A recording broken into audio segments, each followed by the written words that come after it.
Melbournians consume more books, magazines and newspapers than any other city in Australia and enjoy the highest concentration of community book clubs in the country. The Book Buzz for local authors is being supported by worldwide fans who join in on monthly signings, book awards and festivals, local, domestic and rural. 2, 1.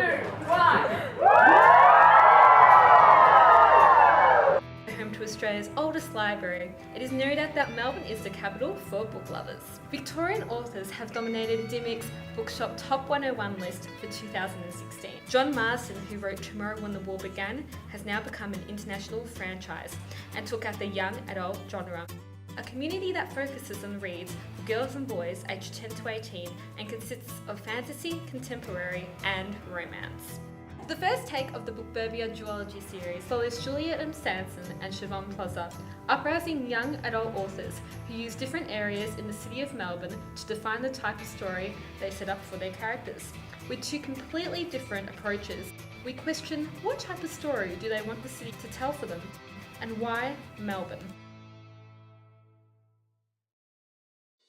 Hi, my name is Shivaun Plozza and I'm the author of Frankie, which was set here in Collingwood. So it's in quite a small area of Melbourne, a lot on Smith Street, and then probably only as far as sort of the Yarra River down the Collingwood Children's Farm and Knights Falls.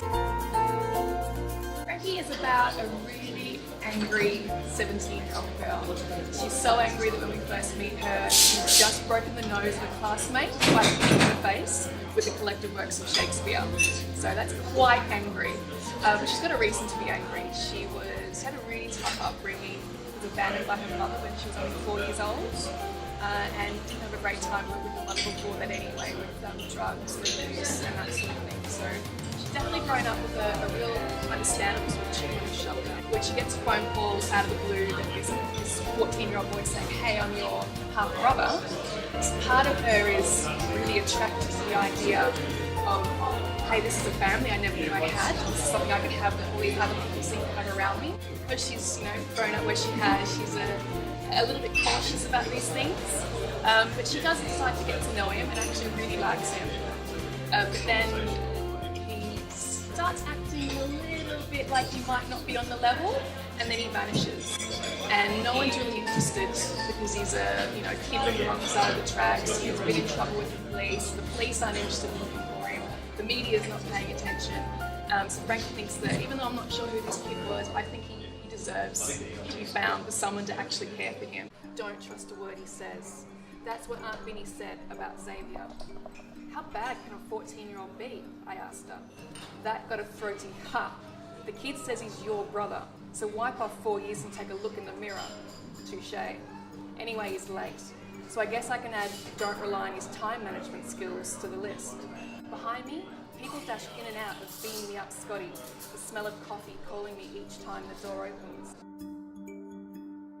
I grew up in a very different landscape to Frankie. I grew up on a sheep farm in southwest Victoria, so pretty much the polar opposite of where Frankie grew up. But I did, when I moved down to Melbourne to go to university, I have lived in this area for about sort of 12, 15 years. I was always really attracted to this side of the city. I used to live just sort of only a block from here, worked in this area.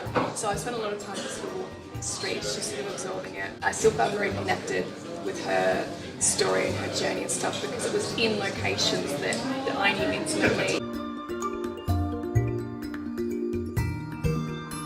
Collingwood is the perfect suburb because it really does. It has these just sort of multiple facets to it, where it has a really artsy side to it. It has sort of quite a well-off side, but it also has a lot of homelessness here, issues with drugs and crime, that sort of thing. It's that real mix. So in a lot of ways, and people sort of said this as well, that if Frankie was a suburb, she would be Collingwood. The 86 rattles down Smith Street. Sparks fly when the tram's mechanical arm thingy meets a crisscross of overhead cables. Streets that inspired Frankie, obviously Smith Street is the main one because that is the main street in Collingwood. And it's a really interesting street because when I sort of first moved into the area, there was a distinct difference, and Johnson Street was the cross street that sort of marked the difference. So one side of Johnson Street was the unfashionable end, and on this side of this sort of end was far more trendy. Just crossed Johnson Street, and this is actually the end where Frankie lives and where Terry's Kebab Emporium is. There's actually no Terry's Kebab Emporium because I didn't want to say that any certain kebab shop was the worst kebab shop in Collingwood, so I imagined that it was sort of just down there on that side, and this is where a lot of the book takes place. So this is where Frankie is stumbling up when she's been out drinking with Cara and she has her epiphany about going to see Nate and investigating, seeing what he knows. At the corner of Johnson Street I stop. "Come on," she shouts. She's got her jacket lifted over her head. On the traffic light is the first poster we stuck up. It's been maybe an hour. In a way, I was writing Frankie without realising I was writing it for all the years that I lived in these areas. Because I think most of us we just absorb details without realising we are. So when you actually go to sit down and write a scene, all this stuff's already in your head and it sort of fills out the writing on the page. So I don't write in the locations. I think it would be to carry my laptop down to Dykes Falls. It might not be very comfortable sort of sitting on the grass there writing. It's more that I would take long walks just absorbing. I felt at the same time I was sort of thinking I was reading a lot of books and a lot of them were set in America, and I'd really love to see more Australian stories. I'd love to see more Australian settings on the page. And I'm an Australian writer, so why would I be setting it outside of Australia? And we're here on the corner of Smith and Gertrude Street where my novel Frankie opens.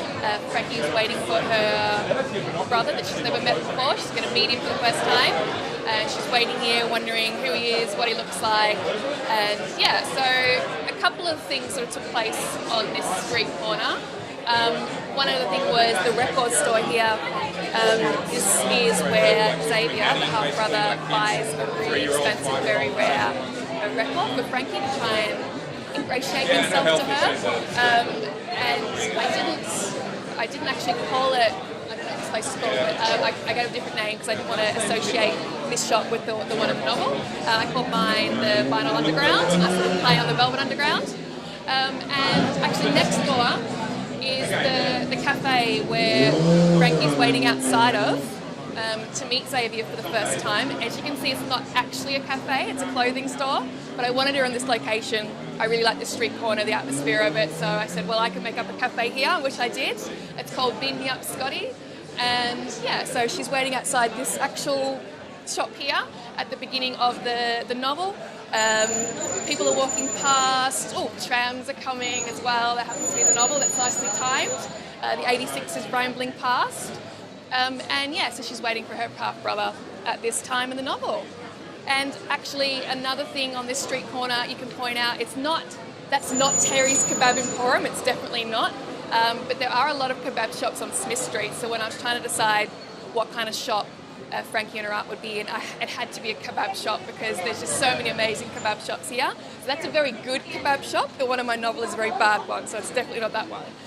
Yeah, so that's a little bit of the scene from Frankie. We don't really get stories of girls that are sort of physically acting out. It's usually the girls that are sort of that whole bitchy girl sort of scenario and stuff, which, does happen unfortunately. It felt really like those girls should be heroes in the story. To me, my decision to set my story in Collingwood has really paid off in the amount of people that have contacted me to say, oh my God, I love reading a book set in Collingwood and I know that place, and even the people in other cities and other areas of Australia so say, I've never heard of Collingwood, but I could visualise it, and there was still things in it that I really identified with as an Australian. When it comes to an accurate portrayal of the location, I'm really naughty. I tend to preference the story and what I want to happen over the reality. It's very rare that I will change the location because the location does impact the story and the characters, because someone who's grown up in a small country town is going to be quite different to someone who's grown up in the heart of Collingwood.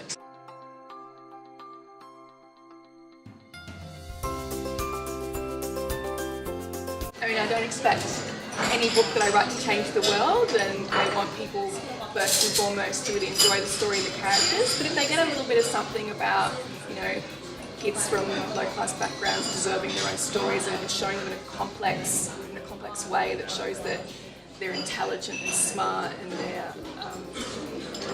full of life and funny and they deserve their stories told, that would be great.